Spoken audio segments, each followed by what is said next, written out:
اس کی بھی ساری آبادی کا انحصار دریا نیل پہ ہے۔ اسی طرح حال فرات کا بھی ہے۔ تو یہ ساری جو ہے یہ نہریں جو ہیں یہ شاید کہ مخلوق کے لیے یہ جنت ہے اس دنیا میں اور زندگی کی علامت ہے، شاید اس وجہ سے ایسا کہا گیا ہوگا۔ یہاں مجھے ایک اور بات بھی یاد آئی کہ سیدہ جو تھی زبیدہ خاتون، یہاں ویسے باتیں چل رہی ہیں تو میں چلو بتا دوں آپ کو یہ واقعہ اس سے ریلیٹ کرتا ہے یا نہیں کرتا، لیکن ایک تو جنت کی بات آ گئی، نہروں کی بات آ گئی، اور ایک بشارات کی ایک بات آ گئی۔ تو یہ زبیدہ خاتون نے نا ایک دفعہ خواب دیکھا۔ زبیدہ خاتون نے یہ خواب دیکھا کہ وہ دیکھ رہی ہیں کہ ہر طرح کے چرند و پرند، انسان، حیوانات اس پہ جھپٹ پڑے ہیں سارے کے سارے، اور اس کے ساتھ زیادتی کر رہے ہیں، بدکاری کر رہے ہیں اس کے ساتھ سارے کے سارے۔ اس میں پرندے بھی ہیں، اس میں جانور بھی ہیں، حیوانات، انسان بھی ہیں۔ وہ بہت گھبرا گئی، بہت زیادہ ڈری ہوئی تھی، اور اس نے آ کے دربار میں بتایا، سب کو علماء کرام کو جمع کیا کہ یہ کیسا خواب تھا یہ میرا۔ تو اس پہ علماء کرام نے پھر جواب دیا کہ یہ خواب ڈرنے والا نہیں ہے، بلکہ یہ بہت بڑی خوشخبری اللہ پاک نے آپ کو دی ہے اس خواب کے ذریعے سے، کہ اللہ جل شانہ آپ کی وجہ سے لوگوں کو نفع دے گا۔ یہ جو بدکاری کر رہے ہیں، آپ سے نفع اٹھا رہے ہیں، لذت اٹھا رہے ہیں، یہی فائدہ ان تمام چرندوں، پرند، حیوانات، انسانوں کو آپ سے ہونے والا ہے۔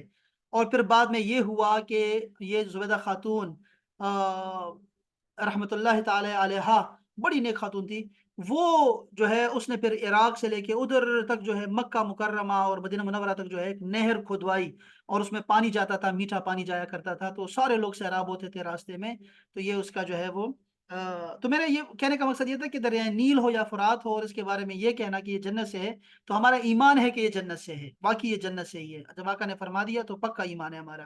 اور اس کی وجہ کیا ہو سکتی ہے؟ اس طرح مختلف وجوہات ہو سکتی ہیں۔ باغات کے نیچے نہریں کیسے جاری ہوں گی؟ اس پہ آپ نے جواب دیا کہ آپ نے دیکھا ہوگا کہ نہروں کے کنارے درخت ہوتے ہیں اور پھر ان کے نیچے پانی جاری ہوتا ہے، اسی طرح جنت کے باغات ہوں گے۔ حضرت مسروق فرماتے ہیں کہ بہشت کی جو نہریں ہیں بغیر گڑے کے جاری ہوں گی۔ اچھا یہ بھی آپ بتا دوں میں آپ کو، یہ جو حضرت مسروق نے فرمایا ہے نا، ایک اور جگہ پہ آئے گا، پتہ نہیں کہاں پہ لکھا میں نے پڑھا ہے، کہ وہ جو جنت کی نہریں ہیں نا، انسان اس کو موڑ سکے گا، کہیں بھی اپنی مرضی کے مطابق اس کو موڑ سکے گا۔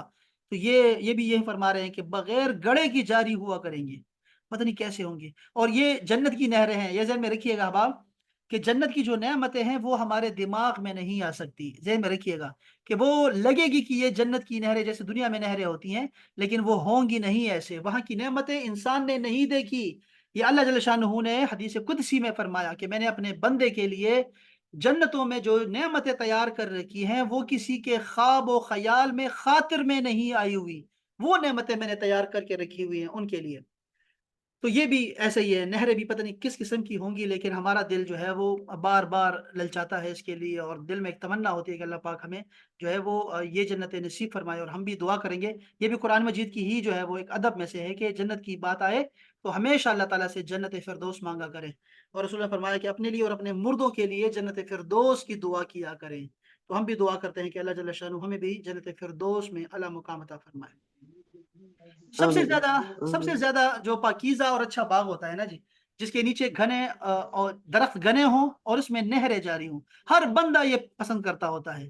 اسی طرح کے باغ میں حسن و کمال، راحت و سرور پیدا نہیں ہوتا جہاں پھر وہ باغ تصویر کی مانند ہوگا جس میں روح نہ ہو، اور کیا ہو، جسم جس میں جان نہ ہو، اگر جس میں نہریں نہ ہو، باغات نہ ہو، اس کے کیا مزہ؟ اسی لیے اللہ پاک نے بار بار یہ فرمایا نہریں چار قسم کی ہوں گی: شراب کی، دودھ کی، شہد کی، پانی کی۔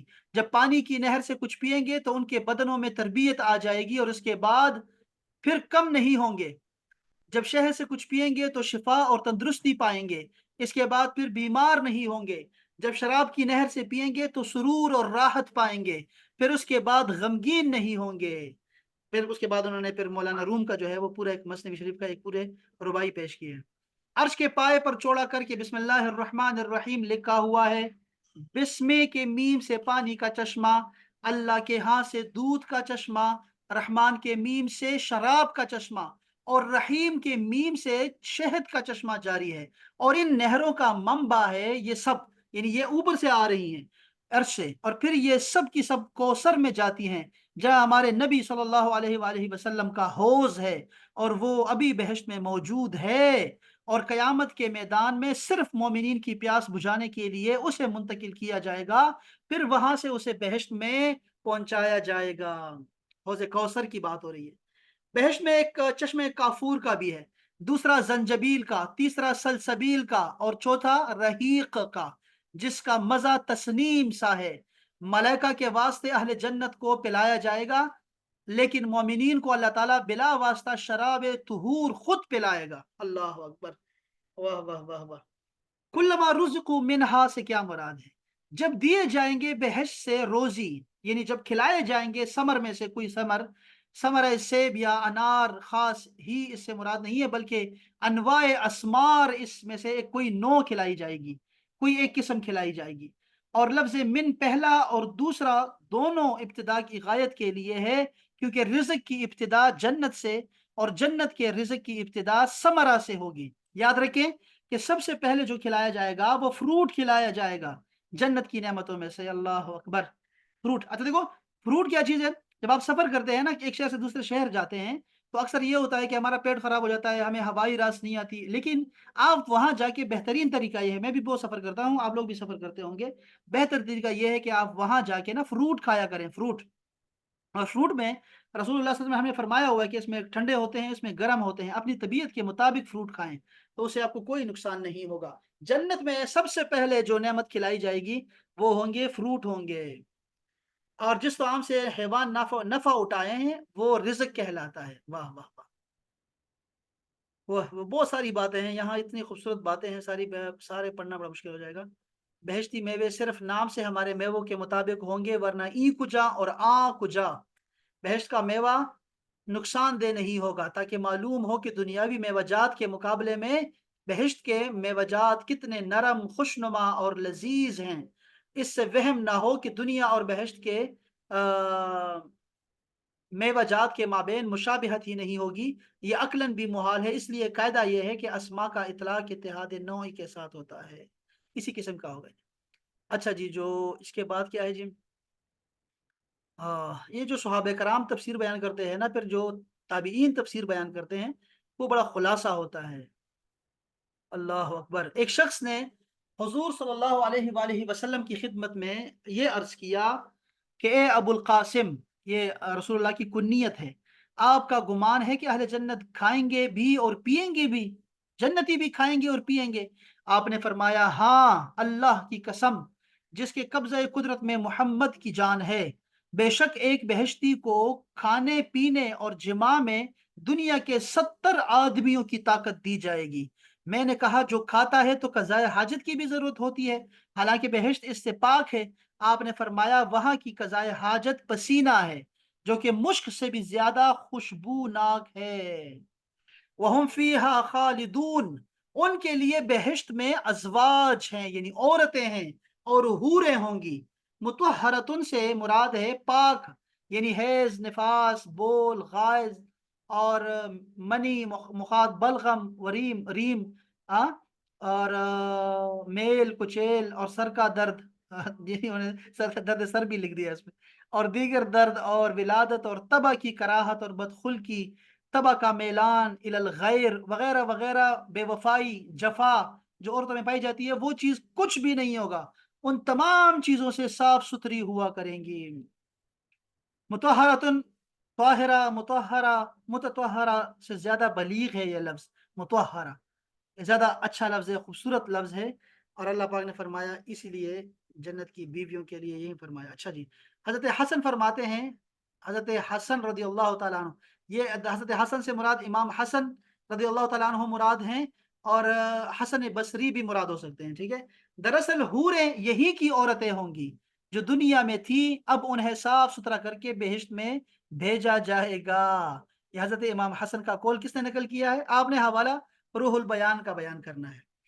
حضرت عبداللہ ابن عباس فرماتے ہیں کہ حور عین پاؤں کی انگلیوں سے لے کر گھٹنوں تک زعفران سے پیدا کی گئی ہے، اور پھر گھٹنوں سے پستان تک خالص مشک سے، پستانوں سے گردن تک عنبر الشہب کی، عنبر یعنی کہ ابیض سے، سفید عنبر سے، پھر گردن سے سر تک کافور سے۔ جب متوجہ ہوتی ہیں تو اس کے منہ کے نور کی چمک ایسے معلوم ہوتی ہے جیسے اہل دنیا کے لیے سورج کے نور کی چمک۔ وہم فیہا خالدون، ہمیشہ زندہ رہیں گے، مریں گے نہیں، اور نہ ہی جنت سے نکالے جائیں گے۔ حضرت اکرمہ فرماتے ہیں کہ اہل جنت 30 سال کے جوان معلوم ہوں گے، مرد اور عورتیں ایک ہی سن کے ہوں گے، ایک ہی عمر کے ہوں گے۔ ان کے قد اپنے باپ حضرت آدم علیہ السلام کی طرح 70 گز قد کے ہوں گے، اور نوجوان اور بے عیب ہوں گے۔ ان پر 70 پوشاکیں ہوں گی، 70 پوشاکیں ہوں گی، پھر ہر پوشاک ہر لہجہ 70 رنگ بدلے گی، نہ تھوکیں گے نہ کھنکاریں گے، اور نہ ہی بری اور مکروہ شے ان میں پائی جائے گی۔ ہر دن جمال اور حسن میں بڑھتے رہیں گے، جیسے اہل دنیا ہر دن بڑھاپے اور کمزوری میں بڑھتے رہتے ہیں۔ نہ ان کا شباب ختم ہوگا، نہ ان کے کپڑے بوسیدہ ہوں گے۔ کیا خوبصورت تعریف حضرت اکرمہ نے یہ بیان کی ہے اہل جنت کی۔ اللہ اکبر، جان اے جان من، دیکھا آپ نے، یہ فائدہ فالقہ ہے فائدہ، جب امام صاحب فرما رہے ہیں یہ جو اسماعیل حج فرماتے ہیں مفسر کے، لذات میں سب سے بڑی لذت مکان، طعام اور نکاح ہے، جیسے کہ استقراء کا تقاضا ہے، اور ان سب کی اعلیٰ لذت و دوام اور ثبات ہے۔ یعنی 3 چیزیں چاہیے انسان کو، مکان، طعام اور نکاح، لیکن ان سب کو جو اس کی اعلیٰ شکل ہے وہ یہ ہے کہ اس کو دوام بھی حاصل ہو۔ ایسے نہیں کہ ایک رات کے لیے 5 اسٹار چلے گئے اس کے بعد کبھی نہیں دیکھیں گے، ایسا نہیں ہے، بلکہ دوام اور اثبات حاصل ہوتا ہے اس کو۔ تو ہر وہ نعمت خواہ وہ کتنی ہی بڑی ہو، لیکن اس کو زوال ہو تو وہ انسان کے ذوق کو خراب کر دیتی ہے۔ ہر مومن کو ان نعمتوں کی خوشخبریاں سنائی گئی، اور ساتھ یہ فرمایا گیا کہ یہ نعمتیں ہمیشہ رہیں گی، تاکہ ان کی خوشی جو ہے اور رونق جو ہے وہ اس میں اضافہ ہو۔ اس کے بعد یہ جو ہے نا، دیکھیں آپ تفسیر صوفیانہ، اب یہ اس تفسیر اور اس خوشخبریوں کو نا تصوف کے رنگ میں اور اس کا جو باطنی معنی ہے وہ بھی بیان کرتے ہیں۔ بڑا مشکل ہے یہ، اس لیے میں اس کو بیان بھی نہیں کر سکتا، اور اس کو میں بیان کرنا بھی نہیں چاہوں گا، اس کو چھوڑوں گا اور ہم آگے چلتے ہیں۔ تھوڑی دیر کے لیے میں ذرا آپ کو چاہتا ہوں کہ یار یہ بھی دیکھیں کہ یہ جو ہمارے ہاں حور کا تصور ہے وہ کیا ہے۔ حور کا تصور، حور کا مطلب کیا ہوتا ہے؟ سب سے پہلے حور کا لغوی اطلاق لے لیجئے۔